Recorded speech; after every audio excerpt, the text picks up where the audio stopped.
Please give me your name. My name is back again. I'm privileged. Network again?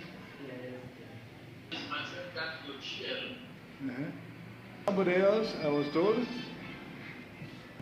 See that Attorney General J.M. Kiongo, some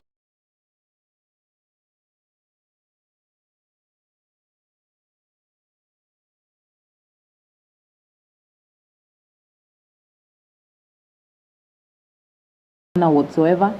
I'm prepared to do. I am able to consider this matter at every time when the matter comes.